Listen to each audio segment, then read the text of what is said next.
Tes. Ya, selamat pagi semua. Senang ya ketemu lagi, sudah lama.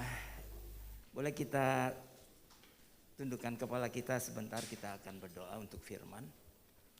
Bapa yang baik, Tuhan Yesus, kami berterima kasih untuk pagi hari ini. Engkau sudah mengingatkan kami bahwa Engkau sudah tinggal di dalam kami dan kami semua ada di dalam Engkau. Engkau sudah berjanji kepada Bapa di surga, barang siapa yang diberikan kepadamu maka Engkau akan menjaga mereka semua, menjaga kami semua, dan tidak akan kehilangan satupun dari kami. Kami bersyukur mempunyai Tuhan Yesus yang begitu baik. Dan saat ini ambil acara seluruhnya saat ini. Semua pikiran kami biar kami taruh di dalam kaki Engkau, di dalam kekuatan kasih karunia-Mu, sehingga kami boleh memahami kehidupan yang walaupun di dalam tekanan ini kami boleh merasakan terus damai sejahtera bersama Engkau. Urapi kami semua di dalam nama Tuhan Yesus. Sama-sama katakan amin. Ya, selamat pagi. Ya, saya kasih tema hari ini adalah pikiran Kristus. Pikiran Yesus ada di dalam kita. Tadi kita sudah dengar bahwa kita sebenarnya sudah di dalam Dia, sudah manunggal. Sudah bersatu dengan Dia, ya, sudah melekat sama Dia. Nah, masalahnya dalam proses ini, dalam setiap kehidupan kita, hari-hari ini atau belakangan ini, kalau kita mau jujur, dunia bisa menekan kita, menekan Anda dan saya dunia ini. Karena jelas firman Tuhan, dunia nggak akan semakin baik. Tapi berita tentang Injil, berita tentang kabar baik ini sering kita dengar, tapi banyak dilupakan. Kebanyakan orang suka lupa tentang Injil ini. Kenapa? Karena kabar-kabar dari luar itu, kabar-kabar yang tidak baik ini, kabar-kabar buruk ini, itu mempengaruhi kita. Sehingga kita melewati hidup ini terasa berat, saudara. Izinkan saya bercerita dulu tentang sebuah cerita. Saya punya seorang kawan. Dia seorang hamba Tuhan yang luar biasa, ya, umurnya masih muda sekali, nggak sampai 50-an. Itu sekitar 50. Dia berhasil hidupnya. Punya istri baik. Punya pekerjaan yang sangat menurut saya sudah lebih daripada cukup, ya. Istrinya, keluarganya baik. Cuma masalahnya dia ada di sebuah gereja yang lama. Gereja yang hanya menekankan kesuksesan dan keberhasilan. Gereja yang sering mengajarkan untuk hidup, nggak salah ya kalau gereja mengajarkan untuk hidup sesuai kehendak Tuhan, baik, berbuat baik dan sebagainya. Dan orang ini benar-benar baik. Ya, kalau ada teman yang susah datang sama dia, dia pasti bantu. Saudara, nggak ada yang salah tentang perbuatannya. Tapi satu hari dia divonis kena satu penyakit. Dia pikir kanker, tetapi ternyata bukan kanker. Apa ya? Suatu penyakit yang tidak bisa disembuhkan. Yang awalnya hanya mulutnya bicaranya susah, lama-lama tidak bisa bicara, dan terakhir dia lumpuh. Saudara, dia lumpuh. Kenapa? Karena penyakitnya itu. Kalau nggak salah lupus, kalau nggak salah ya. Saat itu dia mulai menyalahkan Tuhan, saudara. Dia sudah lakukan banyak buat Tuhan katanya. Dia juga sudah melakukan yang baik buat Tuhan. Kepada sesama dan lain sebagainya. Tapi karena kenyataannya hari ini dia lumpuh. Semua pekerjaannya, semua rumah tangganya babak belur. Dia baru menjual satu mobilnya, rumahnya, dan istrinya juga punya satu penyakit lagi. Nah, Udah timpa. Dan dia cuma bisa ngomong sama saya. Karena saya selalu memberitakan dia semangat, kabar baik. Bisa bayangkan ngobrol pakai WA, tapi udah lumpuh. Dia menyalahkan Tuhan, menyalahkan diri sini, Tuhan gak adil, dia kata sama saya. Kenapa bisa begini? Karena sepanjang hidupnya dia ada di sebuah gereja yang memberitakan bukan kabar baik. Yang memberitakan kabar harus jadi orang baik. Pertanyaannya, kita bisa jadi orang baik ya? Sebab tidak ada manusia yang baik di dunia ini, saudara. Kecuali Tuhan yang baik. Manusia pun punya keterbatasan, punya kelemahan. Kenapa? Karena gereja ini tidak memberitakan kabar baik. Tolong buka itu tadi, Injil kabar baik.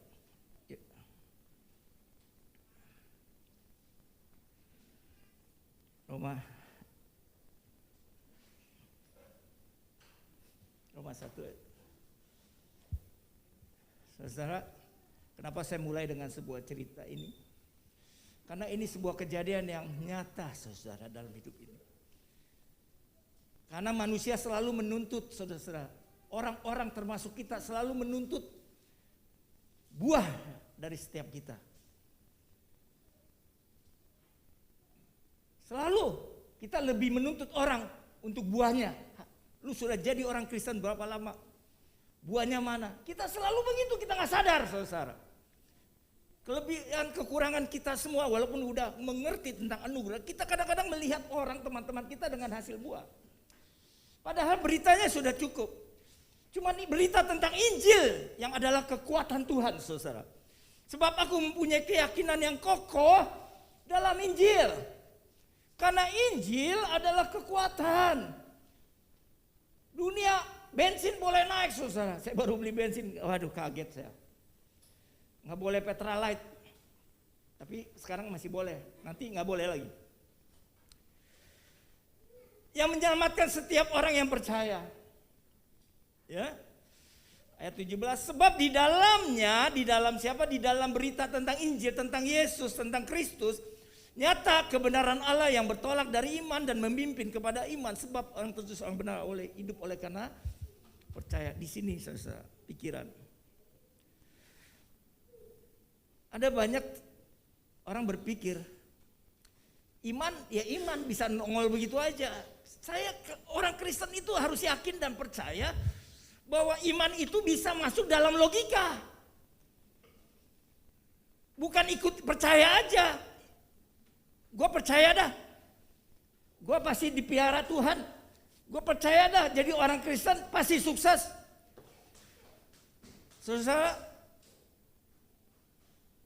kesuksesan jadi standar orang Kristen. Keberhasilan jadi standar kita, saudara, kadang-kadang. Kadang-kadang kita melihat teman-teman kita berhasil. Kita melihat diri kita gagal, saudara. Itu yang kita pakai, keberhasilan sebagai standarnya. Saya ada di sebuah gereja yang mirip dengan ini. Dan saya ada di dalam komunitas yang ini. Yang kebetulan gerejanya isinya orang sukses, semua orang kaya raya. Nggak heran kalau dia berkata begitu. Kita jadi orang Kristen harus sukses. Kuping saya gatel denger gitu. Karena ukurannya kesuksesan, kekayaan, hasil. Kecewa dia. Dan saya berdebat sedikit sama para suhu waktu itu. Nggak mungkin kekristenan bukan tentang ini. Injil bukan tentang ini. Bukan tentang berita kesuksesan. Tapi Injil berita tentang karya salib Yesus Kristus yang bangkit. Dan Injil berberita semakin kita mengenal kasih Tuhan lewat salibnya itu. Semakin kita menyadari bahwa kita ini adalah manusia lemah. Manusia yang sering kali bikin dosa. Manusia yang auban, keras kepala. Yang selalu melihat hal-hal yang pengen yang kita menurut kita, saudara. Itu semakin kita jelas melihat karya salib, apa yang Yesus lakukan, kebangkitannya itu, janjinya itu semakin kita kuat, saudara. Saya nggak pungkiri hidup saya makin berat, saya nggak pungkirin. Tapi lihat di wajah saya, apakah saya pernah ngeluh? Sedikit pun tidak pernah ngeluh. Kalau Anda dekat dengan saya pasti tahu saya. Apakah saya berkekurangan? Enggak juga. Berkelebihan? Enggak juga. Sampai istri saya sendiri bingung. Gua heran lu santai amat. Ngapain dipikirin? Karena peperangan itu adanya di sini. Di sini kalau apa yang kita percaya di sini itu membuat kita bertindak, dan kalau bertindaknya salah, awalnya salah dari pikiran. Berita Injil bukan berita tentang kesuksesan, keberhasilan, tentang sesuatu yang baik, menarik. Saya cerita lagi di gereja, ada satu teman saya, ini gereja yang sama dengan kita, saudara-saudara. Ini teman baik saya, dan hari ini dia di penjara di Surabaya, saudara. Saya nggak boleh sebut nama, kalau saya sebut nama pasti kalian semua tahu. Karena satu sinode sama kita. Teman baik saya. Masih muda melia. Punya istri cantik. Ini saya bicara dari sisi yang kayak kita, ya, orang-orang yang mengerti tentang Injil ya. Tapi karena pemahamannya yang salah membuat dia seperti itu. Orang baik juga, saudara. Karena dia percaya, karena dia menurut pastornya bahwa orang Kristen itu pasti sukses dan berhasil. Saya kagum juga sama orang ini. Masih muda, udah naik mobil sport, ya kan? Punya rumah besar, isinya cantik, anaknya 4 maksudnya. Tapi hari ini dia ditangkap, masuk penjara, dituntut. Kenapa? Dia hutang kanan kiri, dia tipu orang-orang dengan nama Tuhan.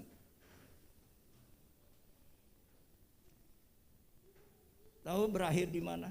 Saya pernah ketemu dia, saya ngomong, bro, kayaknya lu salah nih, punya konsep. Karena lu nanti bikin susah sendiri nih. Karena menurut saya ini salah. Tapi karena teman, saya nggak berani terlalu masuk gitu.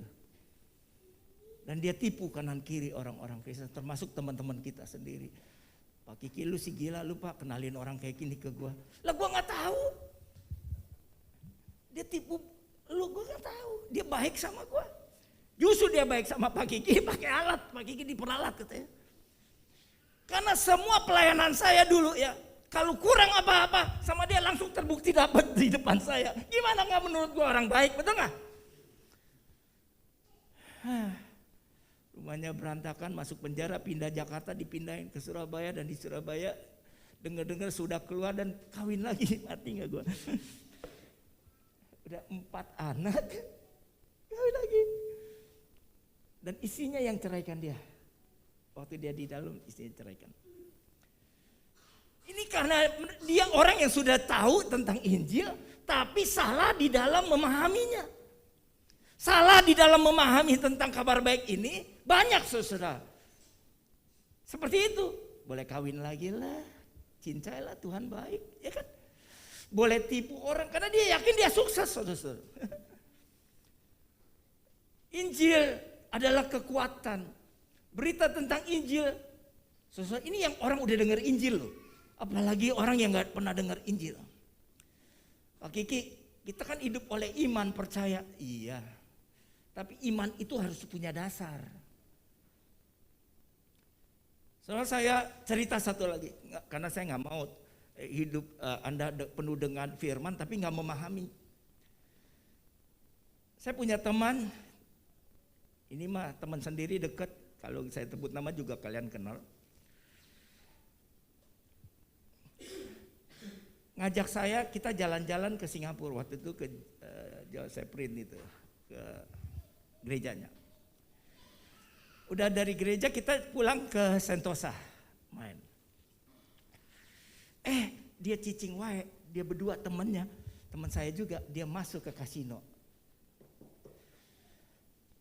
Ngapain?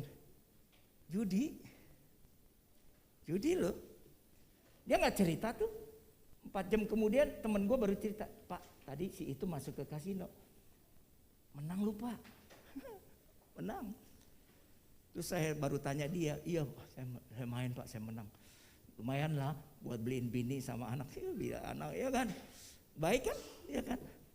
Lu nekat lu, udah tahu, gue yakin menang. Penjudi juga yakin loh menang. Penjudi juga punya iman loh menang. Tapi iman yang gak punya dasar. Jadi kekristenan itu perlu dipikirkan hal seperti ini. Berita Injil ini yang mana sih? Kan kata Tuhan, gue akan bagi sukses. Gue pasti menang, pasti diberkati. Dia yakin menang. 2 bulan kemudian dia ngajakin saya lagi pergi. Saya gak mau pergi, dia pergi. Dia main lagi, menang kalah. Menang lagi. Makin gede imannya katanya. Mati gak lu judi aja, dia bilang pakai iman. Gue yakin menang. Ketiga kali pergi menang kalah. Makin gede imannya. Makin dijorokin lebih banyak. Makin habis bah. Pulang cuman ongkos doang. Bagus bininya gak marah loh. Kalau bini gue mau bisa cerain kita. Habis sama kantong-kantongnya semua. Jadi orang punya iman, penjudi juga punya iman bro. Iman itu harus pakai ini apa? Logika juga dong. Sekarang kalau Anda jadi, misalnya saya nih. Saya punya anak 2. Cowok semua. Terus saya pacaran jatuh cinta sama seorang wanita. Seorang cantik. Jatuh cinta saya. Ya kan? Tapi cewek itu punya anak 4. Lanjut atau stop?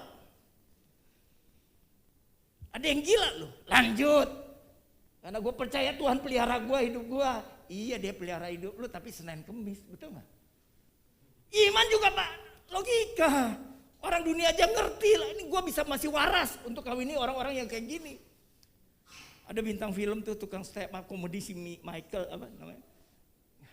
Ditanya sama Evangelis apa tuh cantik tuh bintang film anaknya 4 dia ditanya begitu, lu mau nggak nikah sama gue? Kalau bicara nikah sih sama lu gue cinta, gue suka sama lu, tapi ini gue masih waras. Orang dunia aja memang masih waras. Anak lu sekolah 4 di mana katanya? Sekolah swasta. Waduh berat buat gue katanya. Orang dunia aja masih bisa berpikir. Nah kita itu begitu. Kenapa? Karena kita selalu diajar ya untuk percaya sama pendeta ngomong. Dan saya mau katakan sama Anda, jangan dengar pendeta ngomong. Percaya gue deh, gue ini korban pendeta ngomong saudara. Kiki, kalian semua Tuhan bicara, kita akan bisnis ke Bali, ada gambaran Bali, ada gambaran babi, kita buka peternakan babi. Waduh gue percaya loh. Wah, orang salon mana nggak mau bisnis, bener nggak? Bini gue juga percaya loh. Gue setengah percaya pun didorong-dorong dia, nggak apa-apa. Dia lupa gue baru jual rumah di Cina waktu itu. Duitnya gue dorong ke situ, bagus nggak semua, separuh. Hilang duitnya. Ini korban pendeta ngomong. Jadi kita harus dengar. Kenapa? Karena kita selama ini dengar hasil atau buah. Orang mau lihat kita buah, padahal kita tahu bukan buah. Kekristenan bukan bicara buah, saudara. Nggak usah bicara buah. Kalau Anda melekat sama Tuhan, ya iyalah, gereja ini sudah mengajarkan bahwa Dia di dalam kita di dalam Dia, nggak usah melekat. Kita sudah menunggal sama Dia. Kalau kita melekat, menunggal sama Dia, pasti buahnya keluar. Masalahnya, manusia kita juga senang dengan buah. Coba ada gambar buah nggak? Tuh. Buah itu orang suka, eye catching. Tapi mana pernah dikasih lihat rantingnya? Atau akarnya, pohonnya. Orang ingin lihat buah, kita juga senang kalau lihat buah-buah gini yang manis-manis. Ngelihat cewek cantik, seksi, kita juga senang. Ngelihat kantor kita, salon kita ada 10, 20, kita senang. Orang juga senang dan kita bangga, saudara. Padahal bukan ini, kekristenan bukan tentang buah, saudara. Kekristenan berbicara tentang bagaimana kita hidup di dalam kehidupan dunia ini yang jujur aja bukan semakin baik. Aduh, kalau kita mau ngeluh mah bisa, saya punya kata-kata banyak buat ngeluh, saudara. Tapi pernah nggak Anda atau Akung dengerin saya ngeluh? Teman baik kan, sering ngobrol, sering apa? Nggak pernah, saudara. Aduh. Kenapa? Karena saya hidup bukan karena apa yang saya lihat begini nih. Saya hidup di dalam hati saya. Saya mempercayai yang di dalam saya. Tuhan bawa kita semua, proses di dalam perjalanan kehidupan ini naik turun jungkir balik. Nah Tuhan tuh sedang membawa kita supaya kita tidak melihat nanti hasilnya gimana, tetapi melihat bagaimana kita menikmati naiknya turun kehidupan ini. Seperti naik jet coaster atau naik main di laut itu. Coba pokok anggur. Ini banyak orang salah paham nih. Akulah pokok anggur yang benar. Bapakkulah pengusahanya. Setiap orang yang padaku yang tidak berbuah dipotongnya, dan setiap ranting yang berbuah dibersihkannya supaya lebih banyak berbuah. Kamu memang sudah bersih karena firman yang telah kukatakan kepadamu. Tinggallah di dalam aku dan aku di dalam kamu.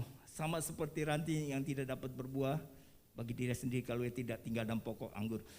Demikian juga kamu tidak berbuah jikalau kamu tidak tinggal di dalam aku. Ayat ini dari versi saya, kita percaya bahwa kita semua itu sudah di dalam Dia. Nggak ada yang di luar Dia nih, kita semua nih. Tapi satu hal yang Anda dan saya lupa, saudara. Kita boleh menghasilkan karya kayak teman saya. Sukses besar pelayanan gereja. Semua ditabur sama dia, dibawa punya duit lebih. Tapi hari ini dia terkapar dan dia kecewa. Kenapa? Karena dia berpikir Tuhan mau lihat buahnya. Waktu dia terkapar itu, dia merasa, wah gue ini punya dosa apa? Punya salah apa? Kok orang-orang berbuah, gue kagak berbuah? Saya kasih tahu ya. Semua ada waktu Tuhan. Hari ini Hankom boleh ada di gereja sini, Pak Bagus boleh ada di sini, boleh menjadi berkat buat banyak orang. Saya mau kasih tahu ya, kita boleh jadi berkat, tapi ada saatnya satu hari kita itu ranting yang kering, saudara. Waktu, usia, umur akan kering dan tidak menghasilkan buah lagi. Kalau kita tidak menghasilkan buah, kalau kita fokusnya ke buah, maka kita akan kecewa berat dalam hidup ini. Teganya, apa Tuhan seperti ini? Coba Yakobus 1 ayat 5. Nah ini paradok loh, ya.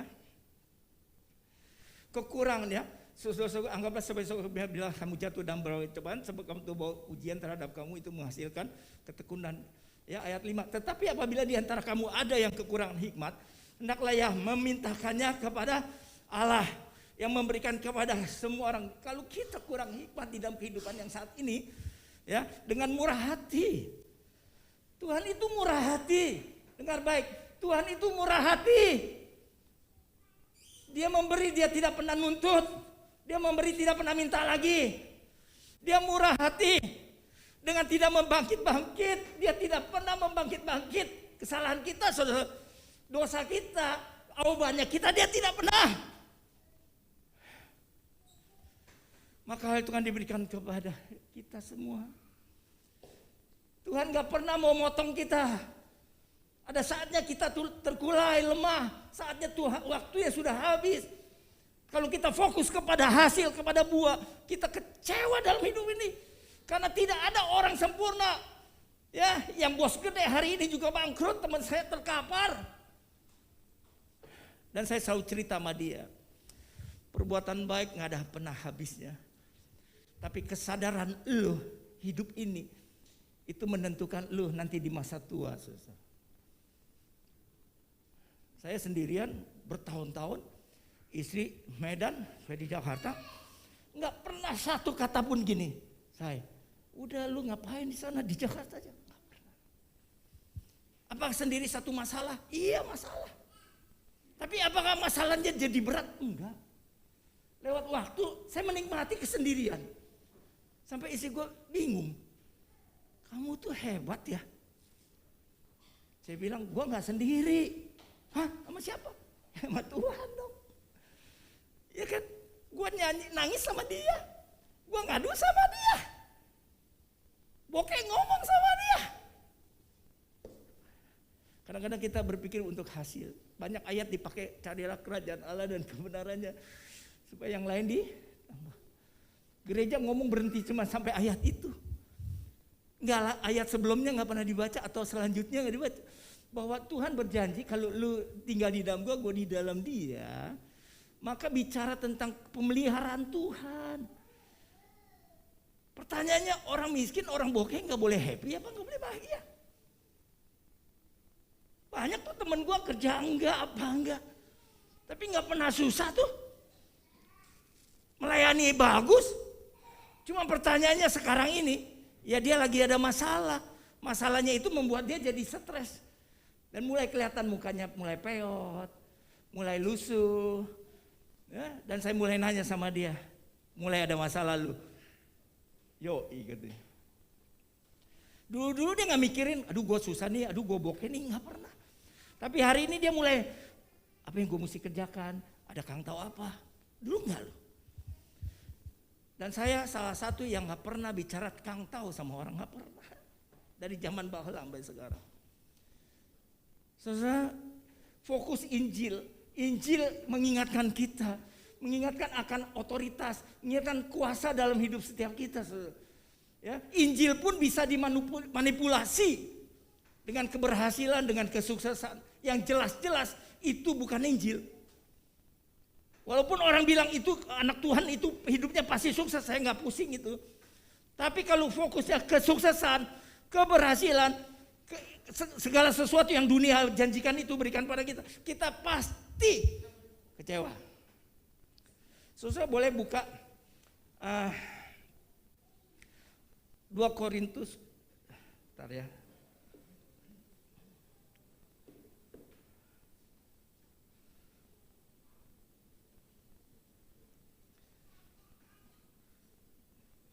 Tadi ini apa?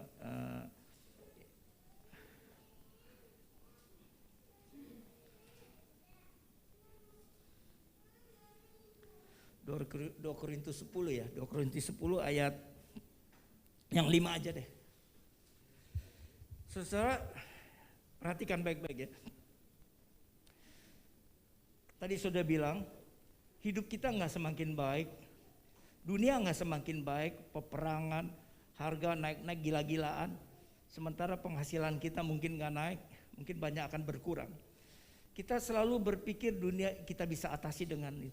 Saya mau kasih tahu, dunia itu tekanannya terlalu berat buat kita hari ini. Bagi anak muda mungkin yang masih sehat, no problem. Tapi bagi yang udah lakcap ke atas kayak gue, tentu diserang pikiran. Pikiran saya diserang. Gimana nanti ke depan? Salon baru tutup, baru habis kalau mau tahu. Dan saya harus pindah ke tempat yang baru. Dan di sini dikasih free, di sini harus sewa lagi. Dan jujur ya, saya nggak pernah ngandelin orang-orang. Pindah bawa pindahin sendiri-sendiri. Ini memang dari sifat saya gitu. Pelayanan juga gitu. Kalau buka pelayanan komunitas saya usahakan saya sendiri, nggak mau minta tolong orang. Sini bantu gua, nggak pernah. Saya tank sendiri. Itu speaker gede-gede, saya pasangin sendiri. Sampai mereka melihat, Pak Kiki kesian, baru dibantuin. Selamanya saya tidak pernah berusaha tidak minta bantuan orang. Kalau bisa saya kerjakan sendiri. Itu membuat saya menikmati gitu. Ya. Nah, ini 2 Korintus 10 ayat 5 ya. Kami mematahkan setiap siasat orang dan merubuhkan setiap kubu yang dibangun oleh keangkuhan manusia untuk menentang pengenalan akan Allah. Dunia ya. Siap. Dunia akan membawa kita untuk menentang apa kabar baik, saudara. Kami menawan segala pikiran dan menaklukkannya kepada Kristus. Saudara, ini ayat yang membuat saya mengerti. Kita masih hidup di dunia, kita dengar berita Injil, tetapi saya mau katakan setan itu mencoba mempengaruhi kita, saudara. Jahatnya dunia ini mempengaruhi pikiran kita dan mencoba mengalihkan kita dari anugerah Tuhan yang udah nyata dalam hidup Anda dan saya. Kita hidup karena kasih karunia Tuhan. Kita hidup bukan tentang apa yang kita kerjakan. Kita hidup bukan tentang apa yang harus saya tunjukkan kepada Tuhan. Apa yang saya harus perbuat buat Tuhan. Justru sebaliknya, saudara. Kita harus fokus kepada Injil. Apa yang Yesus sudah berikan buat hidup kita. Janjinya, penyertaannya, pertolongannya. Karena dia yang berjanji lewat firman, saudara. Aku gembala yang baik. Aku akan membawa kita ke air yang, wah kita itu janji, kita ingat aja. Waktu kita lagi masalah, kita ingat janjinya. Dan saudara-saudara, hari ini salon saya jadi, saudara. Walaupun keterbatasan, isi saya sampai bingung. Saya, Lu duit dari mana? Kalau bini gitu kali ya. Lu duit dari mana?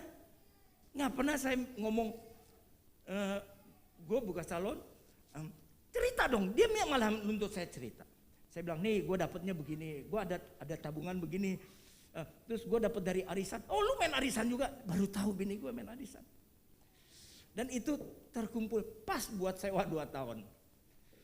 Sama interiornya tentunya. Interior salon kalau nggak ada interior ya salon-salonan ya kan. Kenapa? Iblis itu menyerang Anda dan saya lewat pikiran. Inilah medan kita sehari ini. Kita melihat kenyataan, kita melihat hidup kita nggak berbuah, kita melihat hidup orang lain berbuah, kita selalu melihat berpikir. Dan setan juga bisa pakai hamba-hamba Tuhan, bro. Itu salah satunya korban teman saya itu karena dinubuatkan sama pendeta. Dan saya juga dikorban salah satu pendeta, dinubuatkan lu akan berhasil buka peternakan babi di Bali. Mana berhasil? Ujung-ujungnya ditinggal sama dia. Kalau ada yang ngurus nggak apa-apa, nggak ada yang ngurus. Masa babi nggak ada yang ngurus, siapa yang kasih makan? Benar, bangkrut lah kita. Dan gue sejak hari itu gue nggak percaya sama nubuatan siapapun. Maaflah, biar pendeta besar juga gue nggak percaya lagi. Walaupun saya tahu saya juga ada hari ini karena hasil nubuatan dulu awal-awalnya. Saya percaya. Dan yang nubuatin gue siapa? Bajingan, preman, Kiki. Lu percaya Yesus, hidup lu pasti berubah. Percaya gue deh. Yang ngomong preman bukan pendeta. Bagus, gue gak suka sama pendeta, sama nubuatannya. Jangan jadikan kami semua ini pendeta. Pendeta juga manusia biasa, penuh kemurahan, penuh dengan kelemahan. Masalah juga sama, bro. Bahkan pendeta lebih banyak masalahnya. Tahu kenapa? Karena sampah-sampah dilempar ke kita. Nah, kita lempar ke siapa? Ya, saudara, peperangan ada di medannya di pikiran kita. Bagaimana Adam itu dibohongi, si Hawa itu dibohongi si setan.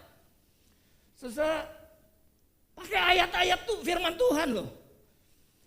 Jadi Injil itu bukan semua berita yang di Alkitab itu berita Injil, bukan. Ada berita si iblis juga ngomong gini, dengar ya, lu makan buah ini, ya, yang ini lu boleh makan. Kalau lu makan lu akan seperti Tuhan. Padahal si Hawa bilang enggak. Tuhan ngomong begini, makan semuanya buah, cuman buah pengetahuan sama kehidupan jangan. Si setan balikin lu. Jadi kalau hari ini Anda tergoda karena Anda tidak pernah mendengar berita tentang Injil. Jadi kalau saya pribadi saya fokus kepada Injil. Lu mau ngomong apa, pendeta mau ngajar apa, saya hanya fokus kepada Injil.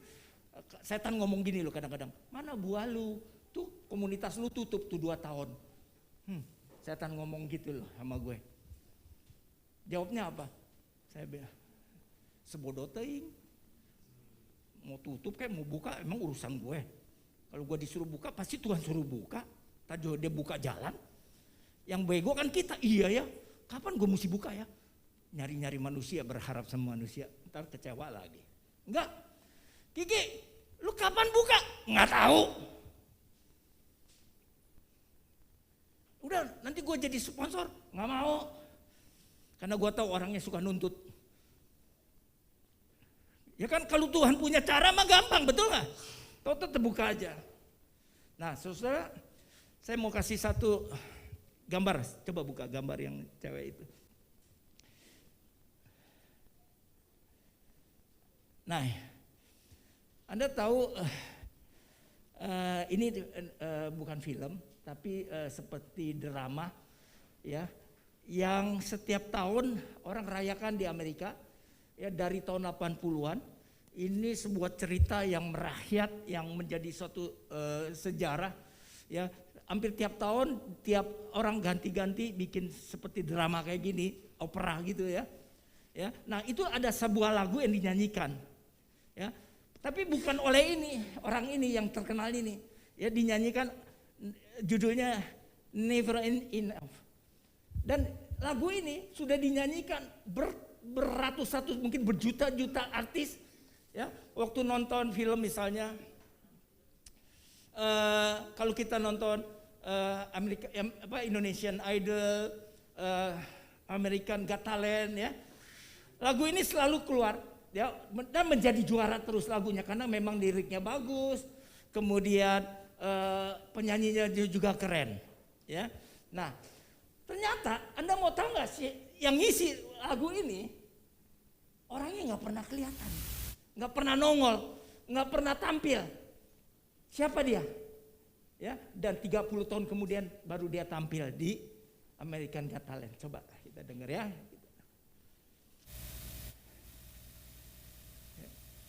Dia nggak penting hasil, dia nggak penting. Dia bilang dia nggak perlu tampil, dia hanya panggilannya ada menyanyi aja. Dan hari ini dia luar biasa, dikenal oleh seluruh dari awal. Nah dia nih penyanyinya. Welcome. What's your name? Lauren. My name's Lauren. And where are you from? From Brooklyn, New York. Is that right? Yes. So why Britain's Got Talent? Most of my favorite singers are from the UK, so I thought I'd come pay a visit to you guys.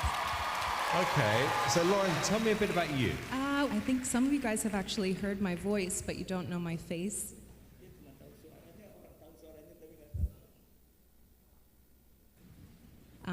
I sang the song Never Enough on The Greatest Showman. Oh my God! Blew their minds. Oh my God! So I was hired to do the reference vocals for the actresses so they could learn the songs. And so they had me come in and sing Never Enough. And it really was Rebecca Ferguson, who plays Jenny Lind, who said, I think that Lauren should sing the song, and I'll lip sync. So you've sang one of the biggest songs of all time. You've now revealed it wasn't the actress who sang the song in the movie. It was you singing that song. So why didn't you get that big deal after the song? I was more comfortable singing behind the scenes, but I feel Belakang kind of layar. like the song was meant for me, and I'm Dia kind nggak of pernah ready tampil. to put a face to the song. Tapi So karyanya- I'm here to do that. Are you going to sing that tonight? Yes. Such a great thing to watch. Kaget semua orang karena dia tahu suaranya nggak pernah dengar orangnya tampil. Yang dia bilang nggak, hanya untuk jadi di belakang layar. Nggak apa-apa ya, kita dengar ya sama-sama ya. Ibadah yang berbeda ya, pengalaman. Ini yang membuat sesama kagum. Suaranya bisa gede dikit.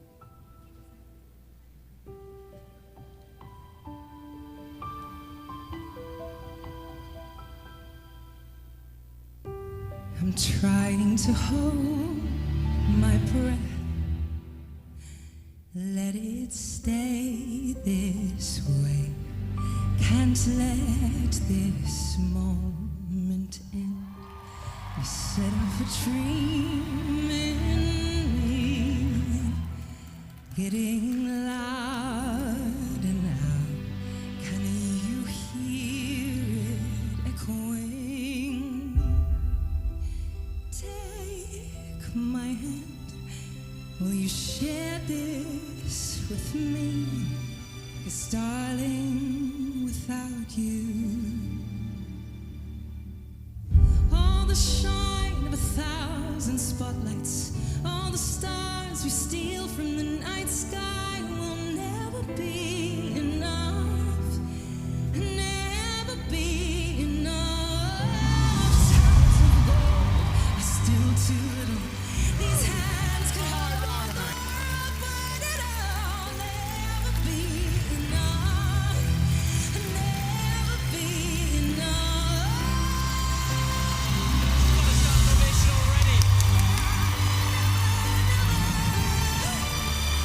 Never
Hey Player One. Udah nggak apa-apa. Oke, tepuk tangan juga dong. Waduh. Jadi saya simpulkan firman Tuhan hari ini. Pertama, jangan fokus sama buah. Karena kita ada masanya berhenti berbuah. Kedua, jangan dengar berita-berita kata siapapun. Bangun hubungan kita dengan Tuhan. Saya percaya di saat kesedihan kita yang mendalam. Saya bicara gini, saya sedih juga karena memang posisi lagi ada masalah. Saya banyak dengar teman-teman cerita hari ini yang menderita lebih susah dari saya. Jangan dengar kata pendeta atau kata siapa saja. Bangun hubungan kita dengan Tuhan pribadi. Ya. Jadilah dewasa, karena jemaat di sini ada jemaat yang dewasa yang sudah mengerti kasih karunia. Ya, bukan berarti pendeta kita nggak boleh didengar, tapi biarlah kita bangun hubungan kita dengan Tuhan dan para hamba Tuhan akan membimbing kita kepada Dia. Jangan jadikan pendeta kita sampah ya. Karena saya ini udah sering kali tiap hari dengar sampah-sampah, dan di salon itu pusatnya sampah. Banyak orang cerita sama saya sendiri heran. Ya, jadi fokus sama Kristus. Fokus dengan kabar baiknya. Ya, dengar kabar baik, senantiasa kabar baik. Dengar ya, kalau orang datang sama saya, dia lemah kayak apapun, saya bangkitkan dia. Ya, saudara, banyak orang pemakai datang sama saya pecandu. Banyak keluarganya datang sama saya. Gimana caranya? Saya bilang, saya nggak tahu caranya. Bagaimana solusinya? Nggak tahu saya solusinya. Yang ada saya bawa dia kepada Tuhan. Sehingga dia mau percaya kepada Tuhan. Dan itu ternyata buahnya saudara. Dia hari ini pada percaya sama Kristus. Kenapa? Karena saya bawa masalah dia kepada Tuhan. Bukan kepada saya. Karena saya nggak banyak tahu ternyata dalam hidup ini. Semakin kita banyak nggak tahu, kita semakin mempercayai dia saudara. Percaya itu yang akan memberi kita keselamatan, kekuatan. Yuk kita doa. Terima kasih Tuhan Yesus. Untuk siang hari ini. Kami semua sudah dengar berita baik tentang kabar baik Injil Kristus yang fokus hanya kepada Engkau, bukan kepada buah. Karena buah memang hal yang terlihat indah, eye-catching, kelihatan indah bagi manusia. Tetapi itu juga yang mengelabui pikiran kami, yang mengelabui pandangan kami kepada Engkau Tuhan. Dunia akan menarik kami sebagaimana setan menarik Hawa. Tapi hari ini kami percaya hanya berita, baca tentang Injil, tentang kabar baik, tentang bagaimana Yesus mati buat kami semua. Yesus juga yang menjadi penolong buat kami, yang kami oleh hidup oleh janjinya. Berkati kami semua Tuhan di dalam kelemahan, kekurangan kami semua hari ini. Kami taruh semua pikiran kami kepada Engkau Tuhan. Kami taklukkan itu di dalam kaki-Mu ya Tuhan. Karena pikiran Kristus hidup di antara kami. Terpuji nama Tuhan. Dalam nama Bapa, Putra, dan Roh Kudus. Dalam nama Tuhan Yesus sama-sama katakan amin. Amin. Terima kasih.